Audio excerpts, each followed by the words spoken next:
Miss Devin, can you share with us a little bit about your company? Matter of fact, my engineers want you to say your name and your company so they can make sure they have your type and text and everything correct. I got you. I am Devin Walker. I am the owner of Salt and Sage Boutique, where you find all things for the ladies. Okay. And yeah, did they get my name? Yeah, you did. Okay. So tell us a little bit, what services and what do you provide with your company? So my services are, again, I'm a boutique. I'm a women-owned boutique. And we get to keep you spicy with your sage and just make sure you feel confident and you look beautiful and walk bold. Yeah. Tell us a little bit about how long you had your business, because whenever we get people coming on the show, the open mic talk show, I like to try to connect with the person first before we start talking about the business. So what inspired you to start the company and do what you're doing? So I've always had a passion for fashion. My first job, I worked in a clothing boutique in the mall, and I just kind of watched how the owners operated and did business and learned a lot of behind the scenes. I later worked in Express, and I got very close with people who ran it there, and I've always had a passion for it. Salt and Sage has been in business now for 7 years. Okay.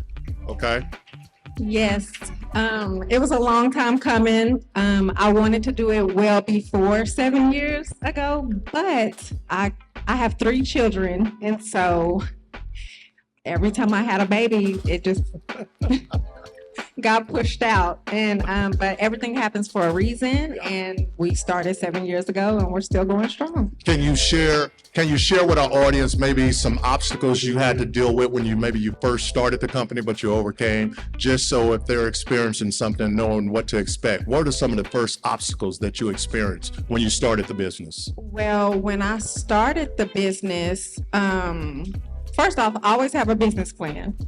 And so I had my business plan. I was following the model. However, the year after I started my business, COVID hit. Mm-hmm. That was a huge obstacle. And I just knew that it was just not going to work. However, I continued to push through, and I had produced more income during COVID than my first year of business. I did. Yeah. So you just have to find what works for you, and you make it work. Push through. There's a lot of highs and there's a lot of lows, and you just kind of gotta figure that out. What about technology? Do you integrate technology, whether it's AI or maybe some kind of app to order, or TikTok? What type of technology do you utilize? Technology I use, I just use Instagram. I'm not a TikToker. I'm not that girl, but maybe I should, nothing wrong with a little TikTok. But yeah, I use a platform called Shopify. Okay. It's a very easy platform. You may have heard of Shopify, but it's easy that's where everyone shops for the store. So yeah. Looking before we close, looking 5 years ahead, where do you see yourself?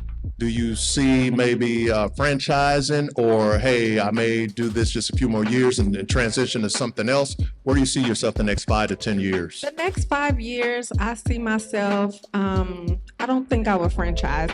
And the reason why is because with boutiques are special.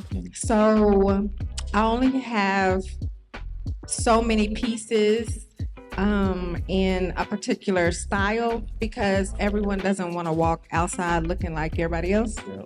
So I don't think I would franchise. I think I would just keep it small and cute. Okay. Mm-hmm. Well, why don't you share your social media with the folks that's here and also watching stream, and share your social media and contact information and location for us. Yeah, so you can find me on Instagram, or you can Google at saltandsageboutique.com.